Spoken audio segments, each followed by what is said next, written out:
Good morning everyone. तो अपन ने last class में डिस्कस करा था फॉरेन एक्सचेंज मैनेजमेंट एक्ट 1999। इसमें अपन ने लास्ट क्लास में देखा था कौन होते हैं PRI, person resident in India and person resident outside India के बारे में देखा था। तो आज की क्लास में मैं आपको एक बेसिक ओवरव्यू बता देता हूँ, क्योंकि अपन आज की क्लास में उसके क्वेश्चन करेंगे इसलिए। तो फॉरेन एक्सचेंज मैनेजमेंट एक्ट 1999 क्या है? यह एक एक्ट बनाया गया है to manage inflow and outflow of foreign exchange. Foreign exchange के इनफ्लो एंड आउटफ्लो को मैनेज करने के लिए ये एक्ट बनाया गया है, ठीक है।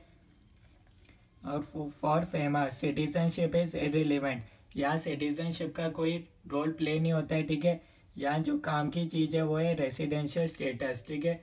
पूरे चैप्टर के अंदर अपने सिर्फ काम की चीज़ रहेगी रेसिडेंशियल स्टेटस।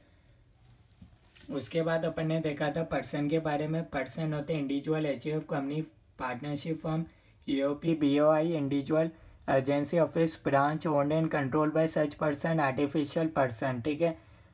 तो उसके बाद अपन ने देखा था एजेंसी, ऑफिस, ब्रांच के बारे में देखा था वो कब होता है पर्सन रेसिडेंट इन इंडिया और कब वो कहलाएगा पर्सन रेसिडेंट आउटसाइड इंडिया। तो इसका कैसे देखते हैं, अगर कोई ऑफिस इंडिया के अंदर सिचुएटेड है तो उस पर ये एक्ट एप्लीकेबल होगा। उसमें फिर अपन को ये देखने की ज़रूरत नहीं है कौन उसको कंट्रोल कर रहा है, ठीक है। ऑफिस इंडिया के अंदर एक्ट अप्लाई होगा, यानी कि वो पीआरआई कहलाएगा अगर ऑफिस इंडिया के अंदर है। और अगर ऑफिस आउटसाइड इंडिया है तो अपन को देखना है कि उसको ऑन एंड कंट्रोल अगर इंडियन रेसिडेंट यानी कि पर्सन रेसिडेंट इन इंडिया उसको ऑन एंड या फिर कंट्रोल कर रहा है तो तभी उस पर ये एक्ट अप्लाई होगा, यानी कि वो पर्सन रेसिडेंट इन इंडिया कहलाएगा, अदरवाइज वो कहलाएगा पर्सन रेसिडेंट आउटसाइड इंडिया। उसके बाद अपन ने देखा था एचयूएफ, कंपनी, फर्म, इन पर कैसे होगा। तो अगर कोई बॉडी कॉर्पोरेट, इनकॉर्पोरेट या फिर रजिस्टर्ड इंडिया के अंदर हुआ है तब वो कहलाएंगे पर्सन रेसिडेंट इन इंडिया। इसका एग्जांपल बताया था, जैसे कि टाटा मोटर्स इंडिया के अंदर रजिस्टर्ड हुआ तो वो कहलाएगा person resident in India. Company के बारे में ये देखने का तरीका होता है कि कब वो कहलाएगा रेसिडेंट और कब वो कहलाएगा नॉन रेसिडेंट। यहाँ रेसिडेंट का मतलब होता है PRI, person resident in India, और नॉन रेसिडेंट को अपन बोलते हैं पर्सन रेसिडेंट आउटसाइड इंडिया। उसके बाद ये मैंने आपको कुछ एग्जांपल बताए थे डिफरेंट पर्सन्स के बारे में, कब वो पीआरआई कहलाएंगे कब वो पीआरओआई कहलाएंगे, ठीक है। ये किसके लिए बताए थे? इंडिविजुअल के लिए। इंडिविजुअल कब कहलाएगा पीआरआई? अगर वो इंडिया के अंदर रुका preceding financial year. Financial year कौन सा होता है? 1 April to 31 March, more than 182 days, यानी कि लास्ट ईयर के अंदर कितना रुकना है इंडिया के अंदर? 182 डेज से ज़्यादा, तब वो कहलाएगा PRI, person resident in India. अगर वो इससे कम रुका तो वो कहलाएगा PROI, person resident outside India. But exclude का क्या मतलब था कि अगर कोई मान लो 200 दिन रुका, पहली कंडीशन सेटिस्फाई हो गई, ठीक है, तो पहली कंडीशन के अकॉर्डिंग तो वो पीआरआई कहलाना चाहिए, पर फिर भी वो पीआरआई नहीं कहलाएगा। ये उसके कुछ एक्सक्लूड बता रखे हैं, जैसे कि stay outside India for employment purpose. अगर वो इंडिया के बाहर जा रहे हैं एम्प्लॉयमेंट पर्पस के लिए या फिर बिजनेस पर्पस के लिए या फिर अनसर्टेन पीरियड, एग्जांपल दिया था वेडिंग, यानी कि शादी के बाद अगर वो वहीं सेटल हो गया विदेश तो वो क्या कहलाएगा? भले ही वो इंडिया के अंदर उस साल वो 200 दिन रुक गया पर फिर भी वो कहलाएगा पर्सन रेसिडेंट आउटसाइड इंडिया, क्योंकि वो इन 3 कैटेगरी के अंदर आ रहा है। फोर्थ पॉइंट क्या था? Person come to India other than employment, business, uncertain period. Fourth point किसके हिसाब से बनाया गया है? सबसे पहले तो ये समझो, ये फॉरेनर के हिसाब से बनाया गया है, यानी कि कोई यूएसए के अंदर रहता है, ठीक है, अब वो इंडिया आ रहा है और इंडिया में वो 182 डेज से ज़्यादा रह लिया, फिर भी वो पर्सन रेसिडेंट इन इंडिया नहीं कहलाएगा, क्योंकि वो एक्सेप्शन में, एक्सक्लूड में आ रहा है, ठीक है। अगर वो इन 3 कारण को सेटिस्फाई नहीं करता है, यानी कि अगर वो कोई विदेशी, यानी कि अगर कोई फॉरेनर है इंडिया के अंदर आया, 200 दिन रह लिया इंडिया के अंदर, रूल क्या कहता है? वो रेसिडेंट कहलाना चाहिए, पर वो रेसिडेंट नहीं कहलाएगा। अगर वो विजिट पर्पस के लिए आए हैं, यानी कि उसके वापस विदेश जाने का टाइम सर्टेन है, ठीक है। अगर वो एम्प्लॉयमेंट, बिजनेस या फिर अनसर्टेन पीरियड के लिए इंडिया आया है तभी वो कहलाएगा PRI, person resident in India. आप समझ गए होंगे, ठीक है। फोर्थ पॉइंट थोड़ा सा अच्छा है, इसको आप ध्यान से समझोगे तो ही समझ आएगा, ठीक है। फोर्थ पॉइंट फॉरेनर के हिसाब से लिखा गया है, तो आपको एज अ फॉरेनर बनना पड़ेगा इस पॉइंट को समझने के लिए। तो आप यूएसए के अंदर रह रहे हो और आप इंडिया आए, 182 डेज से ज़्यादा रह लिए, और आप इन 3 कारण से नहीं आए इंडिया, ठीक है। इन 3 कारण के अलावा किसी और कारण से इंडिया है, तो आप कहलाओगे।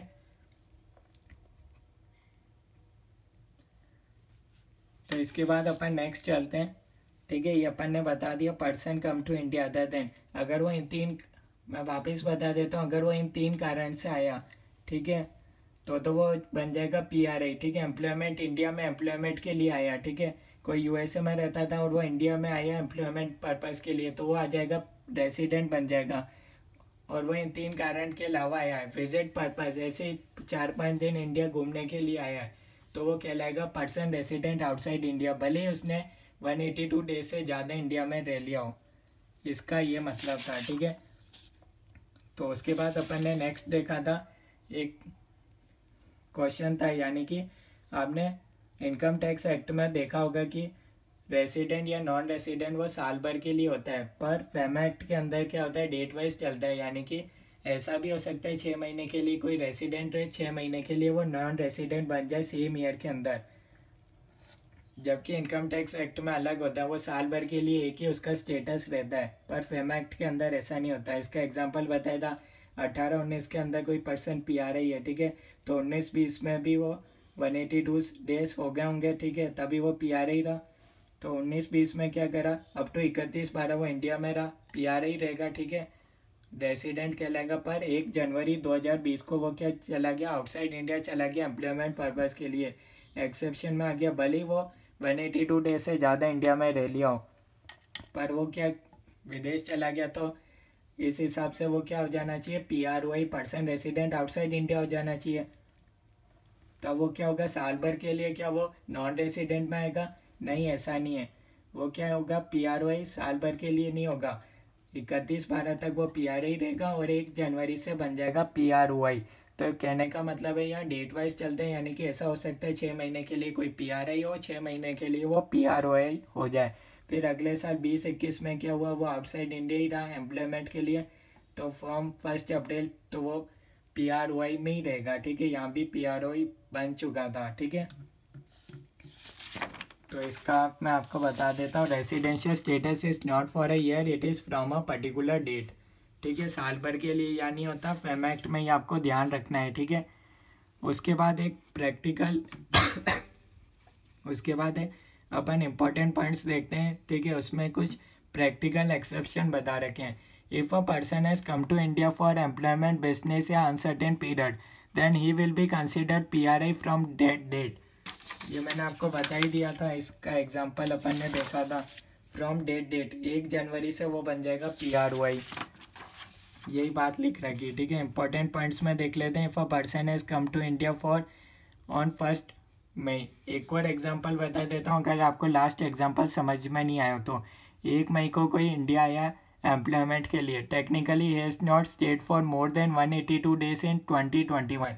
ये पॉइंट कुछ अलग बोल रहा है, क्योंकि ये एक RBI का ऑर्डर है, ठीक है।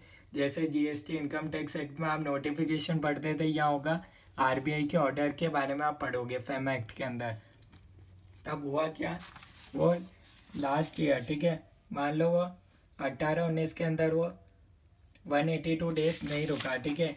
इसी एग्जांपल में देख लेते हैं। If a person has come to India for employment के लिए आया 1 मई को 2021 को आया, technically has not stayed for more than 182 days in 2021, 1/4/20 से लेकर 31/3/21 तक, ठीक है। ये अपना फाइनेंशियल ईयर हो गया। अब इसमें वो 182 डेज से ज़्यादा नहीं रुका इंडिया में, hence he should be PROI for 21-22, ठीक है। तो अगले साल क्या होना चाहिए था, 21-22 के लिए वो हो जाएगा पर्सन रेसिडेंट आउटसाइड इंडिया, क्योंकि वो मैंने पहली कंडीशन बताई थी ना आपको, ये कंडीशन सेटिस्फाई होगी तभी वो PRI कहलाएगा, पर ये कंडीशन सेटिस्फाई नहीं हुई तो भी वो पर्सन PRI बन जाएगा, ठीक है। But such person has been held to be PRI immediately from 1 May 2021।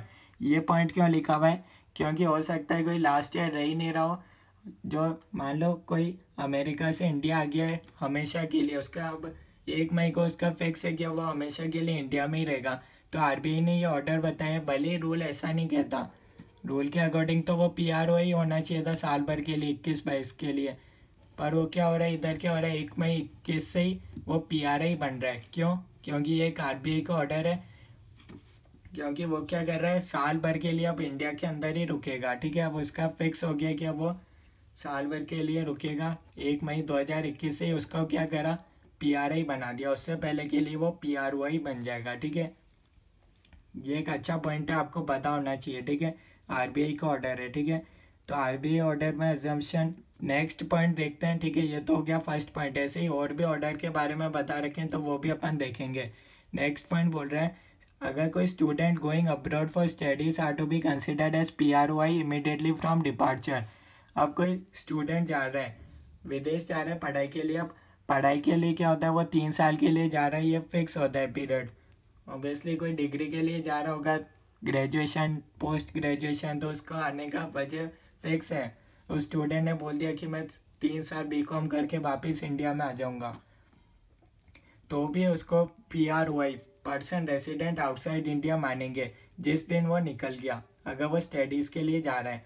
तो ये दूसरा आरबीआई का ऑर्डर है, ये भी आपको ध्यान में रखना है। ठीक है, भले ही रूल में ऐसा नहीं लिखा है, पर कुछ पॉइंट्स है जो आपको मानने पड़ेंगे जैसा आरबीआई ने बोला है। ठीक है, क्योंकि इसमें क्या ऐसा माना जाता है कि वो स्टूडेंट वापस इंडिया आएगा ही नहीं। क्यों? क्योंकि ऑब्वियसली फिर वो वहीं कमाने लग जाएगा, ऐसा ज़्यादातर केस में होता है। इसलिए आरबीआई ने बोला जिस दिन वो डिपार्चर के लिए, जिस दिन वो निकल जाए इंडिया से बाहर, उस दिन से ही वो उसको पर्सन रेसिडेंट आउटसाइड इंडिया मान लेंगे। थर्ड आरबीआई का ऑर्डर क्या है, if any air hostess has stayed in India for more than 182 days during break. अगर कोई एयर होस्टेस है जो एम्प्लॉयड इन फॉरेन कंट्री, उसको मान लो यूके के अंदर हायर करा हुआ है एयर होस्टेस, वहाँ उसका पूरा एम्प्लॉयमेंट के टर्म्स कंडीशंस चल रहे हैं, और वो इंडिया के अंदर रुका मोर देन 182 डेज, ठीक है, तो भी उसको पीआरआई नहीं माने जाएंगे। ठीक है, तो भी उसको पीआरआई की उपलब्धि नहीं मिलेगी। ठीक है, ये आरबीआई के ऑर्डर हैं, तो आपको एज इट इज़ ध्यान में रखने पड़ेंगे।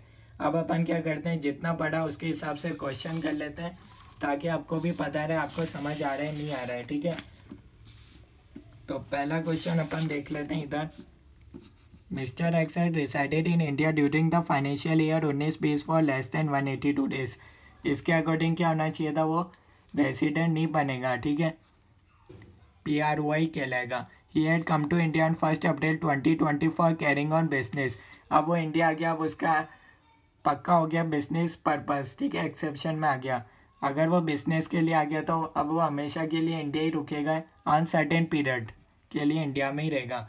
तो क्या होगा, फ्रॉम 1 अप्रैल 2020 वो क्या हो जाएगा, पीआरआई बन जाएगा। ठीक है, फ्रॉम 1, क्योंकि अब वो इंडिया में ही रुकेगा आगे फ्यूचर पीरियड, अनसर्टेन पीरियड के लिए वो इंडिया के अंदर ही रुकेगा, इसलिए वो हो जाएगा पीआरआई। ठीक है, फ्रॉम 1 अप्रैल 2020, भले ही वो लास्ट ईयर 182 डेज से कम रुका इंडिया के अंदर। ठीक है, he intends to leave the business on 30 April 2021 and leaves India on 30 June 2021। ठीक है, determine is residential status for the financial year 2021 and 21-22 up to the date of his departure. तब उसने क्या करा, अब आगे ये लिख रखा है कि वो उसने बिजनेस छोड़ दिया 30 अप्रैल को। ठीक है, यानी कि उसने बता दिया, अगर आप इसको पूरे क्वेश्चन को एक तरीके से रीड करो ना, तो इसका एक ये भी कंक्लूजन निकल रहा है कि वो 1 अप्रैल को आ तो गया, और उसका वजह था कि उसने पहले डिसाइड कर रखा था कि वो इतने दिन ही बिजनेस करेगा, 1 अप्रैल को शुरू करेगा और 30 अप्रैल को ख़त्म कर देगा। ठीक है, उसने, अगर आप इस क्वेश्चन को पूरे एज अ होल रीड करो तो इसका ये भी मतलब निकलता है कि उसने सर्टेन पीरियड बता रखा है कि वो इंडिया में इतने दिन बिजनेस करेगा। ठीक है, और अपन ने रूल में पढ़ा हुआ है कि बिजनेस में जनरली अनसर्टेन पीरियड होता है, पता नहीं चलता कि वो कितने दिन इंडिया में रुकेगा या फिर कितने साल। तो अब यहाँ आरबीआई ने और क्लैरिफिकेशन करा है कि ऑल्दो वो सर्टेन पीरियड के लिए वो इंडिया में रुका है, पर ऐसा एवरी पर्सन कह सकता है कि वो इंडिया में 10 से 15 महीने रुकेगा और फिर वापस वो अपने घर चला जाएगा विदेश। तो अगर वो ये कह देगा कि उसके जाने का पीरियड वापस विदेश जाने का टाइम सर्टेन है तो वो PRO ही कहलाना चाहिए। तो अब ऐसे तो हर जन ही PRO ही बन जाएगा, ठीक है। तो ये तो इसमें तो सरकार का नुकसान हो जाएगा। पर्सन रेसिडेंट वो तो आउटसाइड इंडिया बन रहा है। तो यहाँ क्या करा है, RBI ने अज्यूम करा है भले उसका बिजनेस का सर्टेन पीरियड था, उसने कह दिया 10 से 15 महीने करेगा। जब सर्टेन पीरियड आता है तब तो वो PRO की कैटेगरी में आ जाएगा, पर फिर भी RBI ने बोला कि वो PRI रहेगा, ठीक है, भले उसका बिजनेस का सर्टेन पीरियड है। क्योंकि ऐसा हर पर्सन कह सकता है, इसलिए RBI ने ये क्लैरिफिकेशन दे दिया कि भले ही आप 10 से 15 महीने बाद वापस चले जाओगे, जिस दिन आप वापस चले जाओगे उस दिन आपको वापस वो आपका स्टेटस वापस चेंज हो जाएगा, ठीक है। तो यहाँ वो कहलाएगा PRI, ठीक है। तो 2021-22 में भी वो PRI रहेगा, ठीक है। ये मैंने आपको बता दिया, ठीक है। अब फ्रॉम फर्स्ट, अब उसने क्या करा ये तो मैंने आपको बता दिया। जिस दिन वो चला जाएगा तो उसका वापस रेसिडेंशियल स्टेटस चेंज हो जाएगा। तो उसने क्या करा, 30 जून को लीव इंडिया कर दिया। अब उसने लीव इंडिया क्यों करा ये उसका कारण नहीं बताया। क्या अगर वो इंडिया लीव इसलिए कर रहा है एम्प्लॉयमेंट बिजनेस के लिए, फॉरेन के अंदर उसकी कोई जॉब लग गई, बिजनेस के लिए जा रहा है, तो वो उस दिन से ही बन जाएगा पर्सन रेसिडेंट आउटसाइड इंडिया। और अगर उसने लीव इंडिया करा है घूमने के लिए, विदेश 2-4 दिन घूमेगा वापस इंडिया आ जाएगा, तो वो PRI रहेगा, ठीक है, साल भर के लिए। और अगर उसका एम्प्लॉयमेंट हो गया तो वो 1 जुलाई से ही वो बन जाएगा वापस, 1 जुलाई से वो हो जाएगा पर्सन रेसिडेंट आउटसाइड इंडिया, ठीक है। तो नेक्स्ट क्वेश्चन अपन देखते हैं। Mister Z has resided in India during the financial year 1920. He left India on 1st August 20 for United States for pursuing highest studies for 3 years. ये मैंने आपको बताया था RBI का ऑर्डर है, ठीक है। अगर कोई जना विदेश जा रहा है पढ़ाई के लिए, ठीक है, भले ही उसका टाइम पीरियड सर्टेन है, फिर भी वो कहलाएगा पर्सन रेसिडेंट आउटसाइड इंडिया। जिस दिन उसने डिपार्चर कर दिया तो वो बन जाएगा 1 अगस्त है person resident outside India. RBI का ऑर्डर है, ये मैंने आपको अभी बताया था आज की क्लास में ही। नेक्स्ट क्वेश्चन अपन देखते हैं। Toy limited is a Japanese company having several business units all over the world. It has a robotic unit with its headquarters in Mumbai and has a branch in Singapore. The headquarters at Mumbai controls the Singapore branch of robotic unit. What would be the residential status of robotic unit in Mumbai and that of Singapore branch? दो जगह की आपके पूछा हुआ है, उसका residential status क्या होगा। मैंने आपको टेबल बताया था, कौन सी टेबल बता देता हूँ, इससे अपन आंसर निकालेंगे। पहला, अगर ऑफिस इंडिया के अंदर है तो एक्ट अप्लाई होगा, यानी कि वो कहलाएगा PRI। तो जापानीज कंपनी है, ठीक है, रोबोटिक यूनिट हेडक्वार्टर है मुंबई के अंदर, यानी कि ऑफिस है इंडिया के अंदर, तो वो हो जाएगा PRI, ठीक है। रोबोटिक यूनिट बन जाएगा PRI, कोई डाउट नहीं है। अब बात करते हैं ऑफिस आउटसाइड इंडिया। ब्रांच है आउटसाइड इंडिया, ठीक है, वही ऑफिस ब्रांच एजेंसी, ठीक है, एक ही बात है, ठीक है, आउटसाइड इंडिया। अब अपन को देखना है कि ऑर्डर एंड कंट्रोल कौन कर रहा है। द हेडक्वार्टर्स एट मुंबई, यानी कि PRI उसको कंट्रोल करता है। मैंने बताया था कि पर्सन रेसिडेंट में पर्सन एजेंसी ऑफिस ब्रांच भी हो सकता है, ठीक है।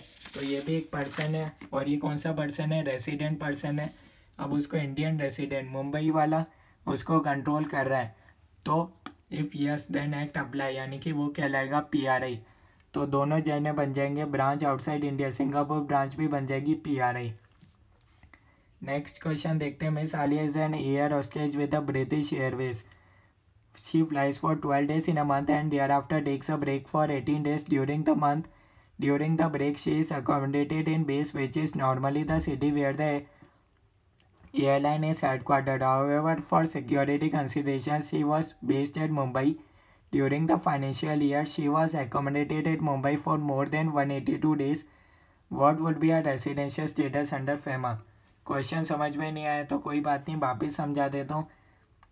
यहाँ मिस आलिया की बात हो रही है, वो एक एयर होस्टेज है। जब भी एयर होस्टेज वर्ड आ जाए तो आपको याद आ जाना चाहिए, इससे रिलेटेड एक एक्सेप्शन भी है।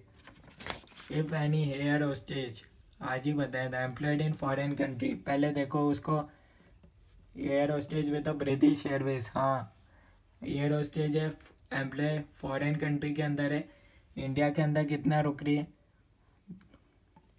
12 डेज तो उड़ती है और 18 दिन का ब्रेक लेती है। During the break she is accommodated in base which is normally the city where the airline is headquartered. तो कहाँ है हेड क्वार्टर? मुंबई के अंदर है।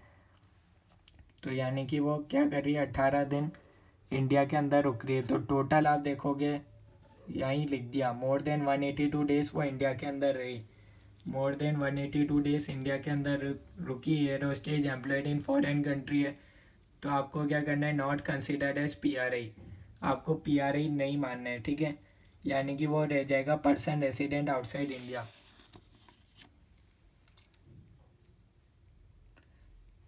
तो ये हो जाएगा एम्प्लॉयड, क्योंकि वो यूके के अंदर है, ब्रिटिश एयरवेज यूके के अंदर है, तो वो इसका रेसिडेंशियल स्टेटस हो जाएगा पर्सन रेसिडेंट आउटसाइड इंडिया।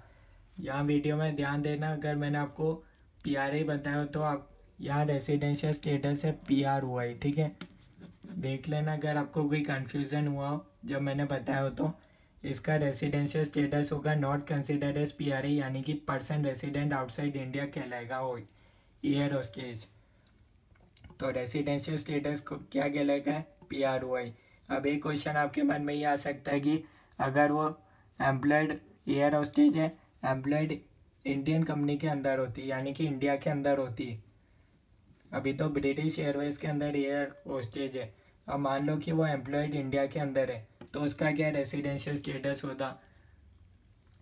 तो यहाँ तो ये कानून लगता नहीं, ठीक है, ये आरबीआई का ऑर्डर तो लगता नहीं। क्यों? क्योंकि वो एम्प्लॉयड इंडियन कंट्री के अंदर होती है और वो मोर देन 182 डेज इंडिया के अंदर रुकी, तब उसका रेसिडेंशियल स्टेटस होता पीआरआई। समझ में आ गया? Printex computer is a Singapore based company having several business units all over the world. Headquarter Pune के अंदर है, ठीक है। फिर ब्रांच कंट्रोल, ठीक है, सेम क्वेश्चन है टॉय लिमिटेड जैसा। तो इस क्वेश्चन में आपको कोई डाउट होगा नहीं। नेक्स्ट क्वेश्चन देखते हैं। After 5 years of stay in USA, Mr. Umesh came to India at his paternal place in New Delhi on 25 October 2019 for the purpose of conducting business with his two younger brothers, Rajesh and Somesh, and contributed a sum of 10 lakh as his capital. Mr. Umesh also started a business, jewelry etc. procured based at Moradabad. Within a period of 2 months after his arrival, Mr. Umesh established a branch at USA. You are required to determine with respect of residential status बताना mister Umesh and इस branch. तो ये एक बार आप पढ़ो, मैं आपको बता देता हूँ। देखो 5 साल वो क्या करा, यूएसए के अंदर रुका, ठीक है। तो यानी कि करंट ईयर में वो पीआरआई तो बनेगा नहीं, पहली कंडीशन तो वो सेटिस्फाई करेगा नहीं, ठीक है। ये मैं आपको बता देता हूँ, जहाँ जहाँ अपन ने लिखा कि मोर देन 182 डेज तो रुका नहीं प्रेसिडिंग फाइनेंशियल ईयर के अंदर, तो इसके हिसाब से वो बनना चाहिए था पर्सन रेसिडेंट आउटसाइड इंडिया। पर उसके बाद अपन ने एक्सेप्शन में देखा था वो आउटसाइड इंडिया, ठीक है। पर्सन कम टू इंडिया, यहाँ क्या हो रहा है, वो इंडिया आ रहा है, came to India. Other than employment, business और अनसर्टेन पीरियड, किस लिए आ रहा है, वो बिजनेस के लिए आ रहा है। अगर वो अदर देन होता तो वो क्या बनता, पीआरओआई। ये चारों कैटेगरी में अगर कोई आता है तो वो बनता है पीआरओआई, पर इनके अलावा कोई आता है तो वो बनता है पीआरआई। तो यहाँ वो बन जाएगा पीआरआई, ठीक है।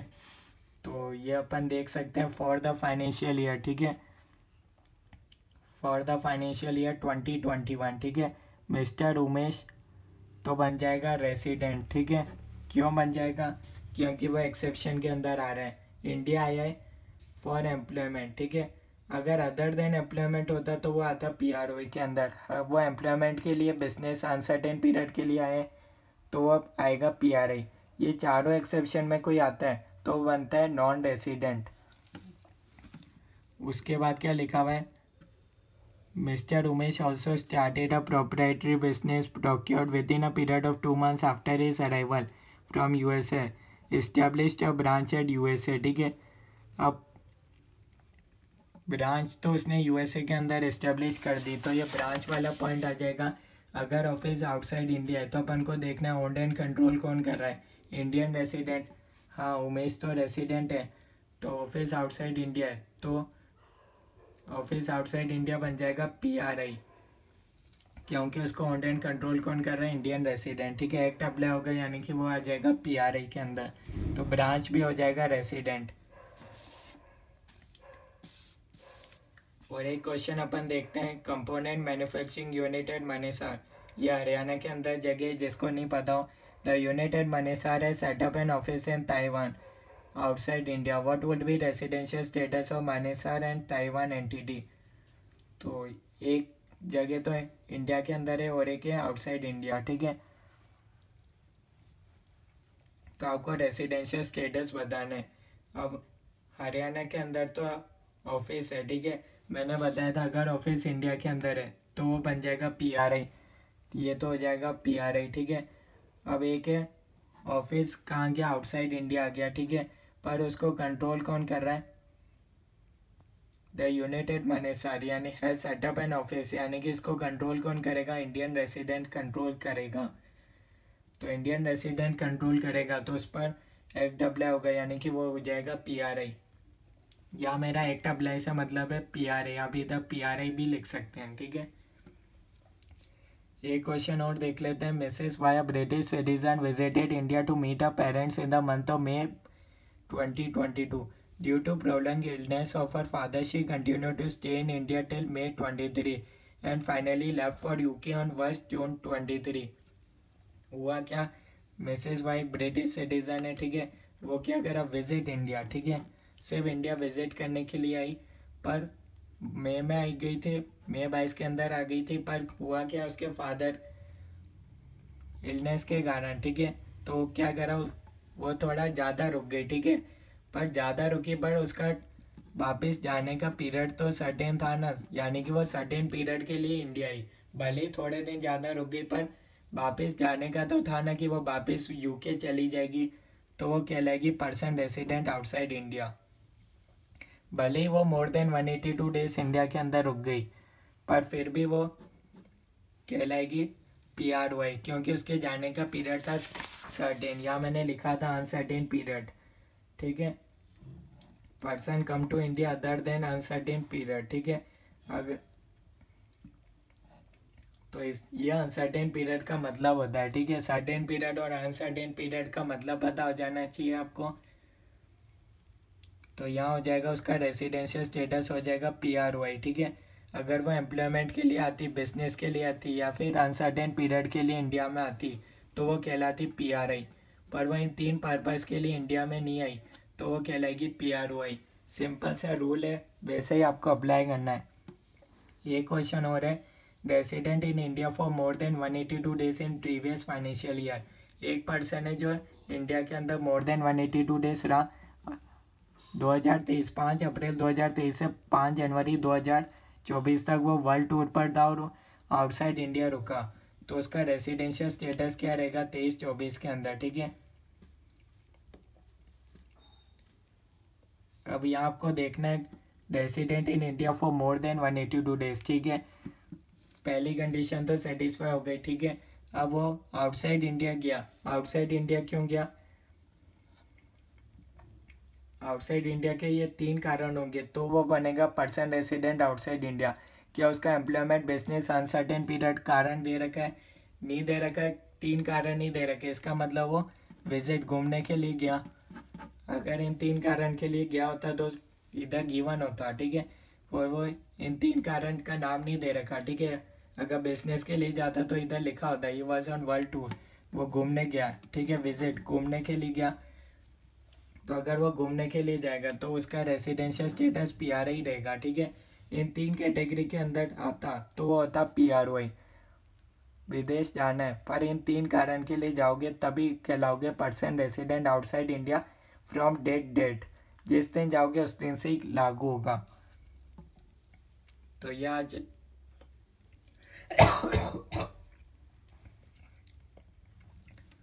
तो आज अपन ने ये देखा फॉरेन एक्सचेंज मैनेजमेंट एक्ट के अंदर PRI एंड PRY। ठीक है, इसके क्वेश्चन देखे थे, नेक्स्ट क्लास में अपन इसके आगे डिस्कस करेंगे। कोई डाउट है तो आप कमेंट्स के अंदर बता सकते हो। Thank you.